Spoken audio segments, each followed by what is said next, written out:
After Japan attacked Pearl Harbor in December of 1941, thousands of teenagers signed up to go and fight. Jerry Clower explains how growing up on a farm prepared him for life in the Navy. I joined the Navy at age 17. I was about 5'10" and weighed about 170 pounds. I was discharged at 6 feet tall and weighed 214. When I got in the Navy, the meals were served at a certain time. There was things done in a certain time, and it was an easy life for me. I mean, there was guys soaking their feet at night and say, oh, how awful this is, I got to get up. Well, I sleep in about an hour and a half or 2 hours longer every morning. Get out and drill. Why, I could walk I could have run all day. It wasn't anything. And I was in excellent condition. I was rugged.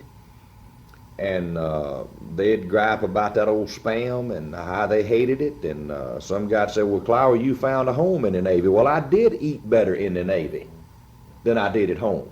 Oh, we had plenty to eat. And it was good, nourishing food. But as far as a balanced, nutritious diet, we're in the Navy, you know. So the balanced diet and the things aboard the ship might have been the things that caused me to grow more. But I grew up aboard a ship in the South Pacific as a teenager. And then we got aboard an aircraft carrier, and it bothered me to get under attack and Japanese planes diving on the ship and that sort of thing. But as far as the naval career is concerned, I thoroughly enjoyed it. I really did. Raised in the rural South, Clower's perceptions of race were limited to black or white. He recalls an incident that opened his eyes to a wider world of ethnicity and prejudice.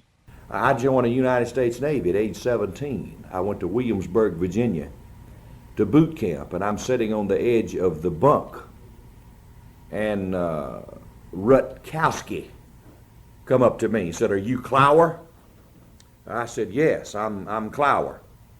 He said, Mama sent some German food here, some Wiener Schnitzel. And I said, what? He said, well, you're Clower. I saw on the list out there was a Clower.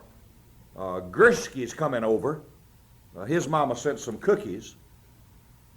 I said, what are you talking about? He said, well, you're of German descent. I said, well, am I?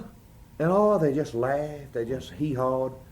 I said, well, fella, route 4 Liberty, Mississippi, you either black or white. That's all. And he said, look coming through the door to kikes. I said, what's a kike? And then they laughed at me again. He said, you don't even know what a Jew is. And it wasn't until right then that I found out that some people are prejudiced against white people. I was just prejudiced against blacks. But here were some people who were prejudiced against them, and I didn't even know they were Jewish. I couldn't tell by looking at them. I didn't know that Jerry Clower was of German descent. I didn't know that Rutkowski was Polish. I didn't know that Gallagher was an Irishman. And I didn't know that Favola was an Italian. And there just ought to have been some way, if my folks didn't know, I should have found out in school and got me interested enough to know what Clower was so I could do a little research. And so I wrote home, and my folks wrote me and said, well, your name was spelled K-L-A-U-R. We dug it out of an old Bible. So after I found out that I was of German descent, I didn't stick my chest out and I'm going to be arrogant and I'm of the super race. I wasn't ashamed of it either, because I couldn't help, because I was in the war due to a German leader, due to Hitler.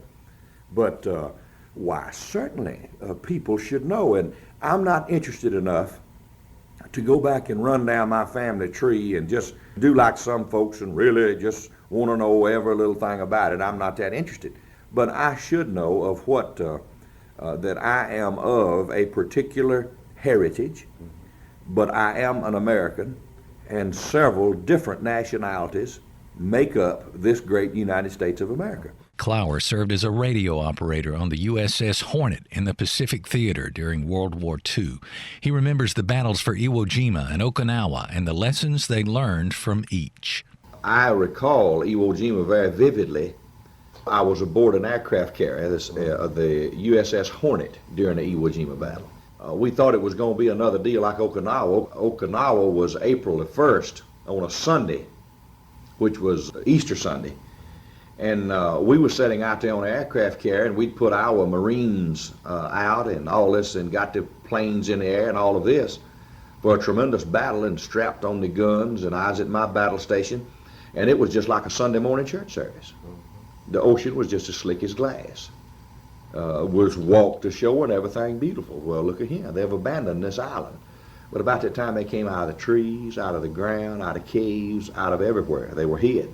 And it was just a unbelievable thing. But Iwo Jima, we was going to make sure that didn't happen.